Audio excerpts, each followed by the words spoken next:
like team, isn't it? Like team, isn't it? Like team, isn't it? Like team, isn't it? Like team, isn't it? Like team, isn't it?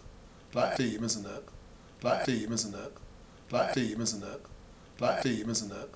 Like team, isn't it? Like team, isn't it? Like team, isn't it? Welcome to another episode of Spotlight. On today's programme, we're going to be talking to Charlie Clark from Minty Digital. We're going to be looking and focusing on staff retention and how you can put staff retention in place before you start to scale the business to aid with the business's scaling. With one of the big things between two businesses is you looked at the agency model and there was like, there's something massively wrong with this model, which was exactly the same as when I started. I just looked at it and I thought, I don't understand the business model of the agencies. And people were like, you're mad going to set up an agency, you're going to get all of these problems. And I was kind of like, I just think that the pricing structure of the whole thing is just so backwards. I don't get it. And I was like, if I'm like that and I'm not in it, then that's my perception that the agency model was wrong from the ground up from pricing. I don't know. It'd be interested to know what your take was when you looked at it and thought, what's wrong with that? Yeah, to be honest, I think it was just more of the way that agencies position themselves. I think nowadays, as well, we mainly work in SEO, so we used to offer quite a lot of different services. But again, this is another one of the big problems that we saw. So what we realized quite quickly into working as an agency is that there's so many agencies out there that offer like 20 different services. So they do SEO, PPC, Google Ads, TikTok, Snapchat, but then there are only 5 people. And I'm thinking, how can you possibly be a specialist in all of these different things? Try and charge, I mean, some of these companies are charging like £100 an hour, £120 an hour, which I think if you're a specialist is more than a reasonable amount to be charging. But if you've got an agency which is, yes, offering 20 different services but only has 5 staff, then there's something wrong. There's something wrong, and people are just kind of like saying they can do it and working it out as they go along. So yeah, I read it quite quickly, and I realized a lot of agencies that I was talking with, they're constantly firefighting, like constantly having constantly having clients leave, clients having problems, high staff turnover. And I think it was just all down to the fact that they're just delivering things wrong. They're doing things wrong. So I thought to myself, how can we fix that? And the first thing that I thought was, rather than position ourselves as an external agency, so almost like an external part of the company, we now position ourselves as a part of the companies that we work with team. So the way we position ourselves now is almost a extension to overstretched marketing departments. And we say, like, we are the digital marketing team that you wish worked in-house. That's our kind of strapline at the moment. So most of the clients that we work with are, say, marketing managers. Normally they're by themselves. They've got a million jobs to do. They don't really know the services that they've been asked to do by their bosses. So we come along, offer that support and almost build a team around them. So doing that's enabled to have a much more collaborative approach for our clients, rather than being like that external agency that's being slow to reply to emails or, all of the different problems that you've got. So that was one thing that we found. It's exactly the same approach to what we have taken with our customers. We that level of interactions, kind of like, there is generally some kind of marketing. We might regard them as a facilitator, and that can be like director level, or somehow a swamped exec that's just like, that person knows how to do the TikTok or something like that. But yeah, we're very similar, like a wraparound internal structure. Yeah, no, it's important. And the second thing is what we said, is that we realized that when we were offering 10 or so services and we only had like 3 or 4 people, what I realized very quickly is that that's 4 sets of software we need, 4 sets of processes.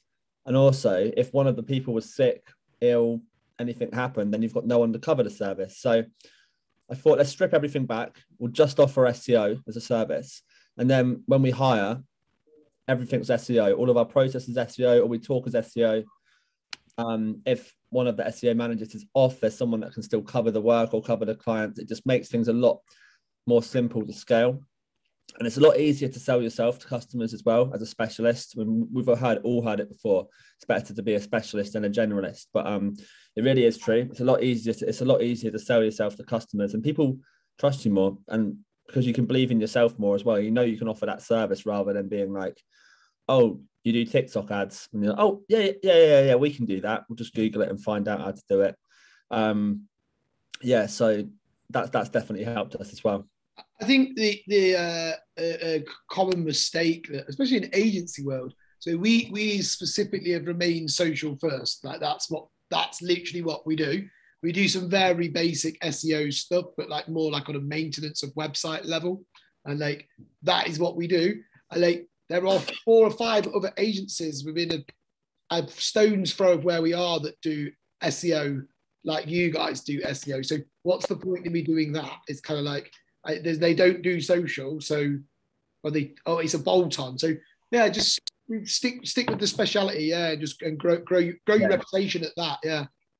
Yeah, we still offer things as a bolt on like Google Ads, but that's our core service is SEO. We won't really offer it as a standalone service. Yeah, same. So that's how it works, and it's been so much easier. It's been nice to actually like say having time off, and the problem that we had before was that my skill set is a bit of a generalist. I can do a little bit of Google Ads, a little bit of Facebook. I know how they all work. So normally what would be is I'd be the filler if I needed to speed projects up or move things along faster. And by having a whole team just focusing on one thing, then it's enabled me to actually step out the business more as well, focus on scaling it. Yeah, it moves more seamlessly. Have you there's a number of, obviously you've got advice around retention and staffing. Has that been driven by you having an initial problem with retention? I'll be completely honest with you. We've subcontractors, some of those have like found jobs and not been able to work with us anymore, but we've not had a single person quit since we started the agency. I'm very aware that it will happen at some point. It's imminent. Yes, it's imminent. Yeah. It will happen at some point in my life. But it's interesting. It's an interesting topic because I have another role. I have another job, which is the marketing director at a corporate company. Corporate in its size, so it's become a corporate, but in its day-to-day runnings, they're very friendly, and I've got a real focus on like retention and values. So I can see how important it is in scaling your business. And I would say that one of the biggest things I've learned from my involvement with them in the last 2 years is actually focusing in on the retention piece, but making sure that your retention piece is actually scalable as well. There's no point having a model that isn't scalable because you then hit a problem at a later date. So yeah.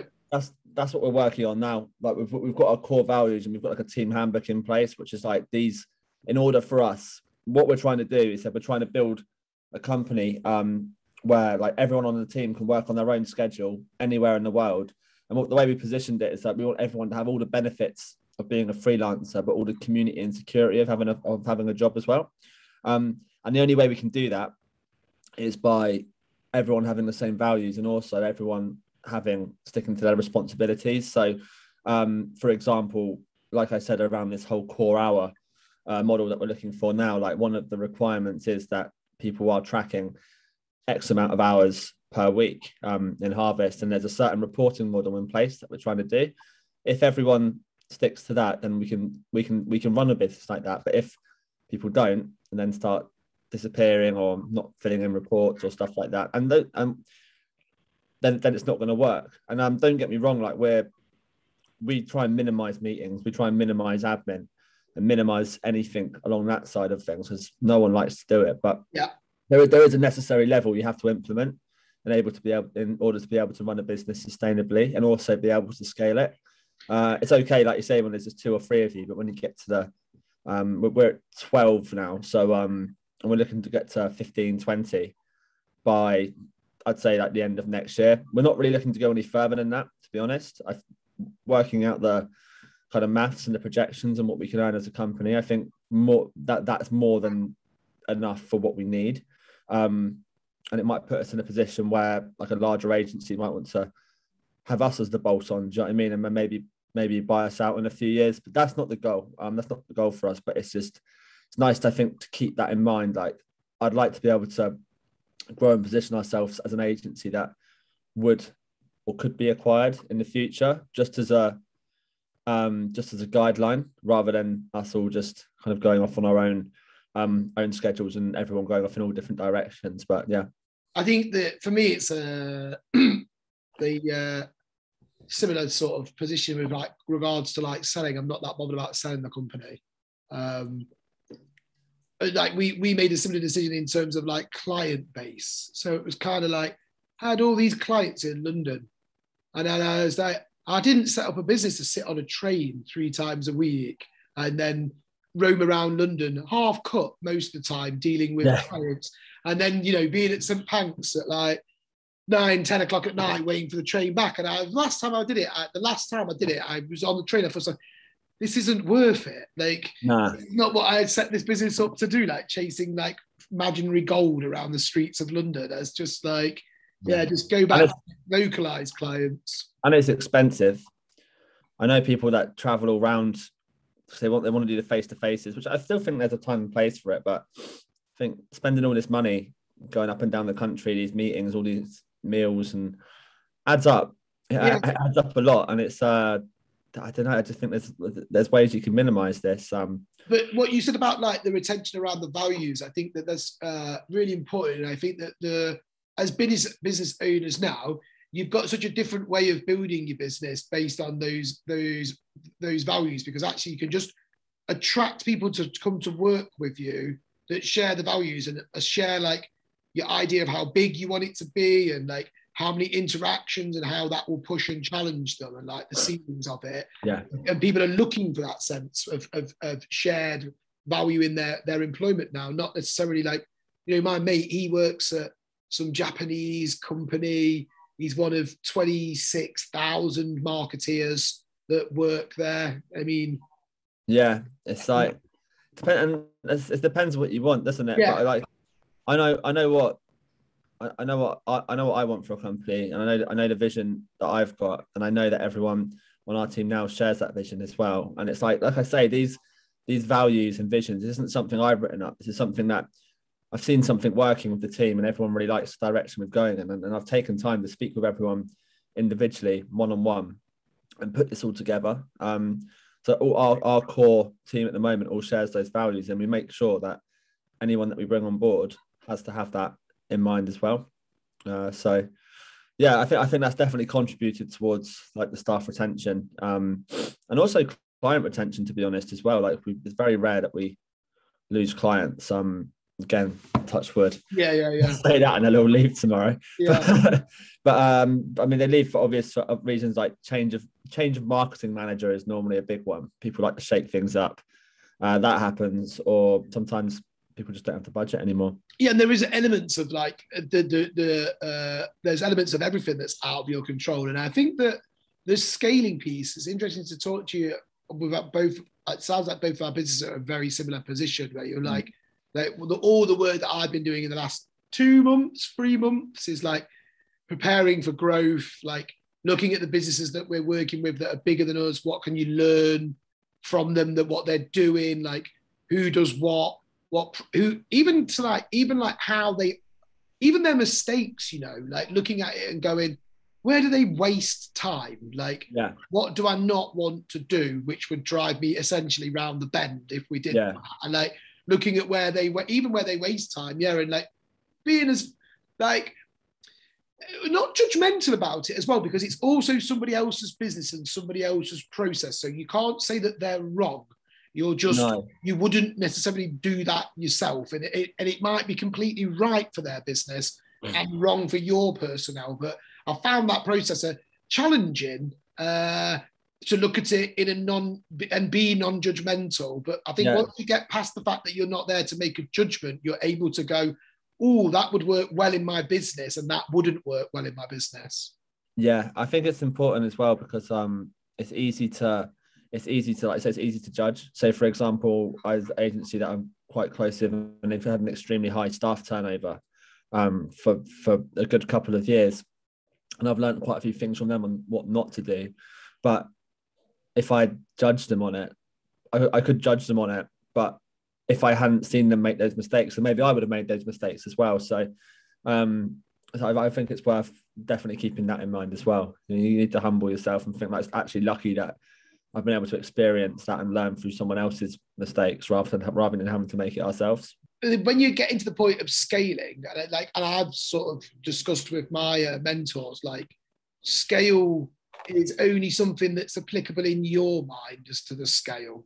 Like you see online, like scale is this and scale is that, and scale is like 500 million pounds of reoccurring revenue every single, you know what I mean? It's so like, it's so like, what is scale? And I like, you know, when you look at, for me, and I look to the performance of the business, you go, actually, we've scaled. Like scaling is going from there to there. It's just my own scale, and the next bit is my own version of scale. And I think a lot of entrepreneurs go wrong with that. It's your scale is only what your version of it is. Yeah, and sometimes people, and you don't know the factors behind it as well. Sometimes people have big investment rounds, or they've got money coming in from other sources. And I've realised a lot. I've noticed when people try to aggressively scale, they seem to have more problems than solutions.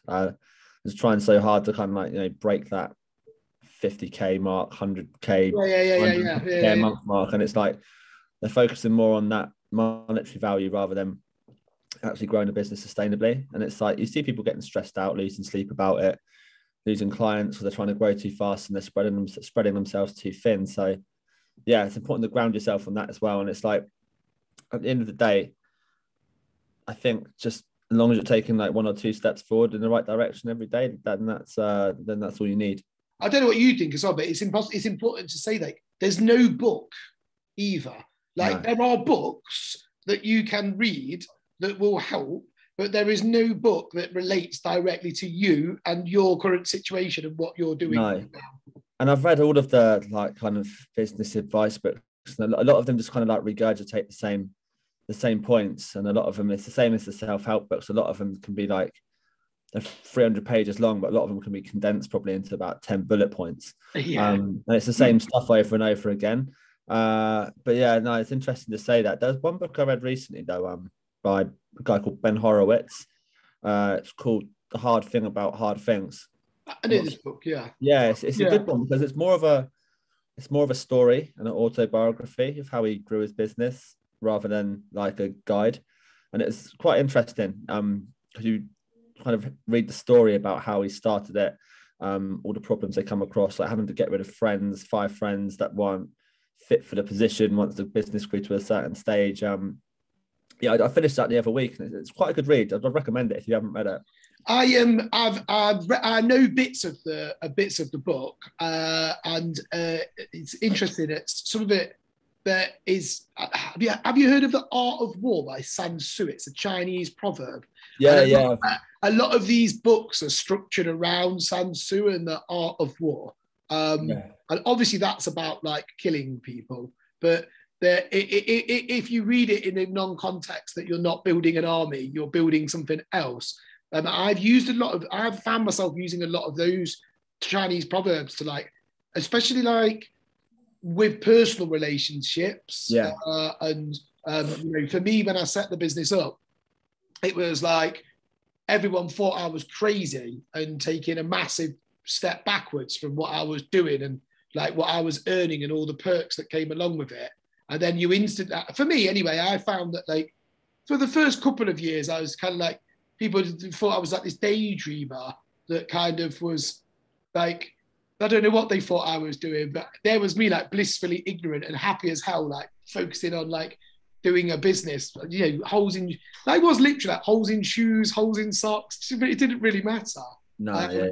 And I found it really interesting when you look at like the teachings of that, like when to retreat, when to build, when like, you know, and you can apply those theories to a lot of your business and a lot of decisions that you have to make both personally and in your business.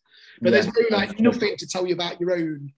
There's nothing that relates directly to you right now. No, that's it as well. I think you always need to trust your instinct, don't you? Move your own path as well. It's like when I said to people about, I know a lot of people spoke about like the 4-day work week before, but when I was telling people like, we're going to do remote, we're going to move towards this, we're going to have flexible work, and people are like, oh, people won't stick to it, people won't do well. But if anything, it's been even better. It's been more productive for us. And I think it's attracting more of the right people as well. Because like say competition definitely for staff is like fierce in the SEO industry. And I think if you're not offering these perks, then the staff are going to leave because they can get that option, or they can go freelance. And then there's so many different options out there nowadays, like forcing someone to travel to work and sit at a desk from 8 till 6. It just isn't going to cut it anymore. No. And moving on to like you and your like personal health. So you obviously in your blog, you wrote about your personal health. You mentioned about going for a run and stuff like, and it's really amazing. I was like reading your blog. I can correlate the moment that I got a PT and started taking the gym seriously to the business's revenue doubling. Yeah, no, it's literally that linear. It's like you look at it and you go, I started PT there. I started taking a bit more serious there. Wow. And like, it's like, you know, reduction of drinking, better foods, all of that, or you taking up yoga, all of that coming in. Yeah, I mean, I'm a bit like I love my spreadsheets, and it's a bit nerdy. It's a bit embarrassing to say, but I've got like just like an account. I got to keep myself accountable, and I've got like a little spreadsheet that I use, and just each day it takes me 2 minutes to fill in, but I just mark on it like if I had a drink the day before, if I exercised, like my diet. I can't remember what I do, like mark it out of like 1 to 10 or something like that. There's a few other little bits on there, but I also put like how I feel that day as well out of 10, and then maybe just like a little journal entry about like what I'm feeling that day as well. And what I notice when I've got a big period of say like 3 weeks where I've been exercising and not drinking much, like my productivity and mood is just completely through the roof. Then sometimes I've had it where it gets to the summer and I've been say like drinking a lot more than what I should, to put it lightly. And I notice that there's a massive decrease in like my emotions and my productivity and just how I feel from day to day. And I've been doing that for about 2 or 3 years now. And I say it's a bit geeky, a bit embarrassing, but it really helps me out. So it only takes 2 minutes a day and I find it really useful to do. But yeah, I would do that. So I think looking after my physical health, I think naturally looks after your mental health as well. And I've so I do running. I've into martial arts quite a bit. I've boxed for maybe 4 or 5 years.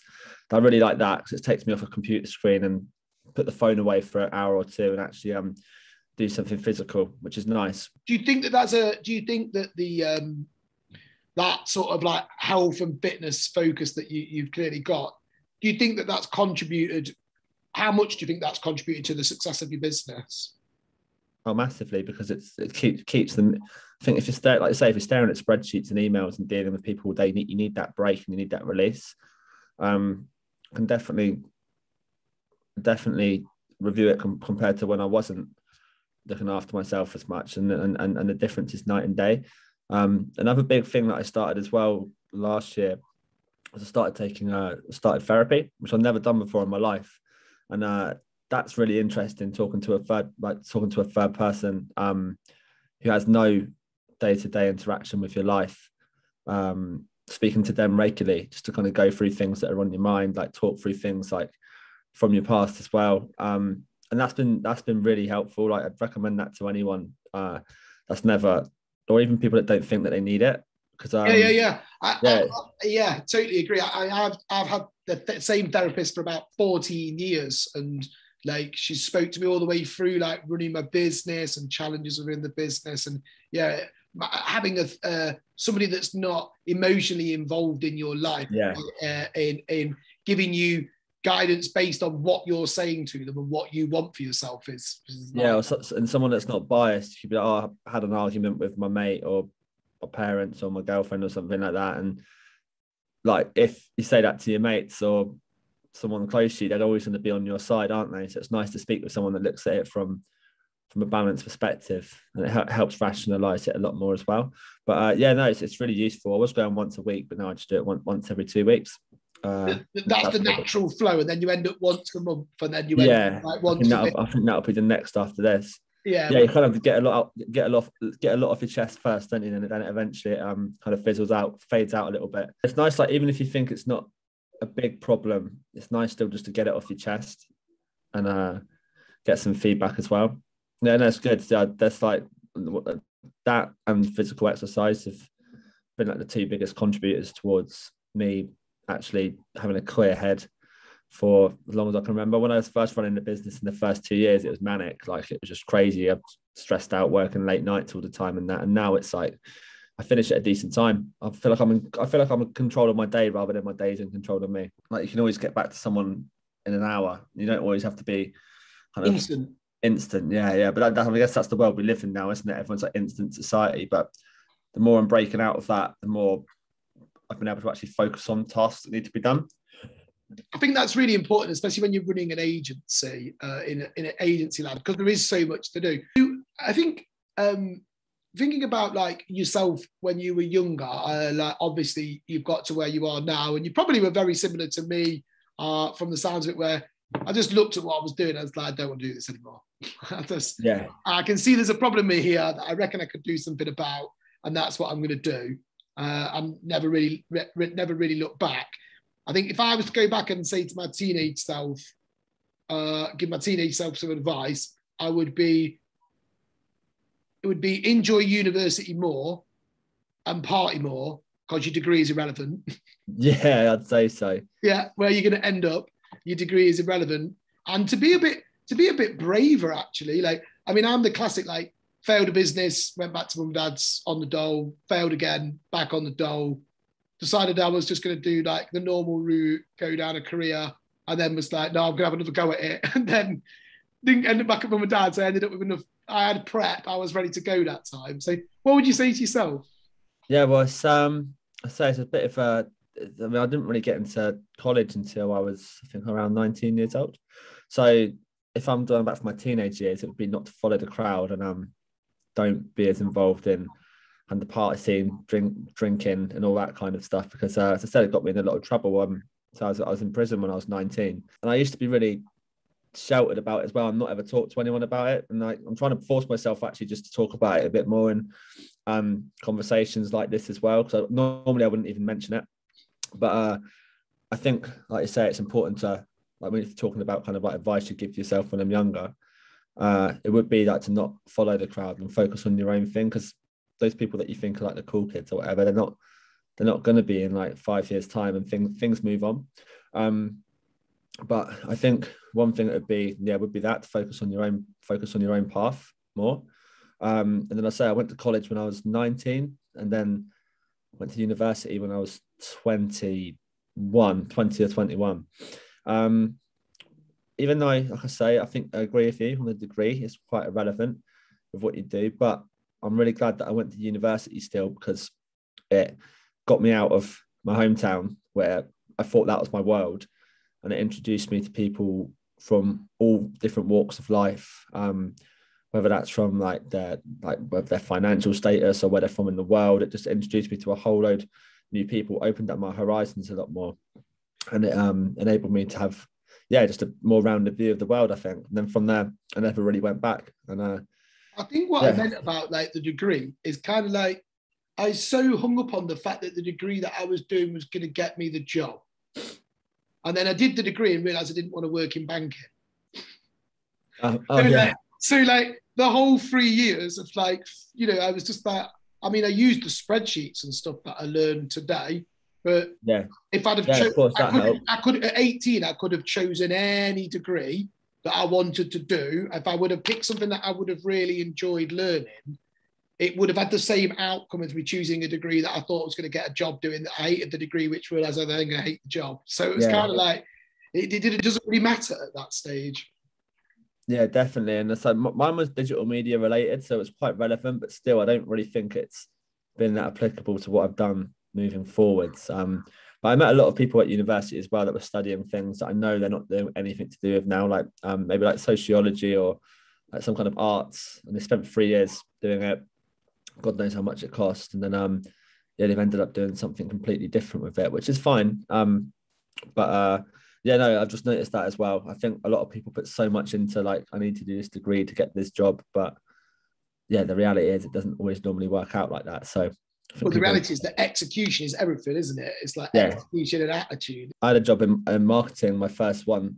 I'd never worked in marketing before, apart from like a 2-month internship, and it's for a nationwide marketing manager job for a home improvements company in Southampton. And yeah, I got that with no experience, but did the same thing. Just kind of, I didn't blag it. I said to him, I can do the job, and I found these problems with your business, and I think I can do it. And he was like, yeah, I like your attitude.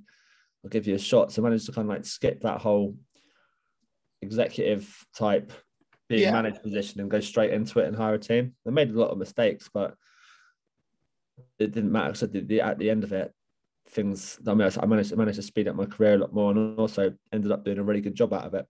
It's just about backing yourself in that situation. Yeah, I say all you've got to do is show up and show up. Normally, it's all you've got to do, isn't it? That's the main step. Yes. Thank you so much for talking to us. Thank you to Charlie Clark from Minty Digital for taking part in today's Spotlight. We had a great conversation around retention and looking at how retention can be put in place before scaling. Like team, isn't it? Like team, isn't it? Like team, isn't it? Like team, isn't it? Like team, isn't it? Like team, isn't it? Like team, isn't it? Like team, isn't it? Like team, isn't it? Like team, isn't it? Like team, isn't it? Like team, isn't it?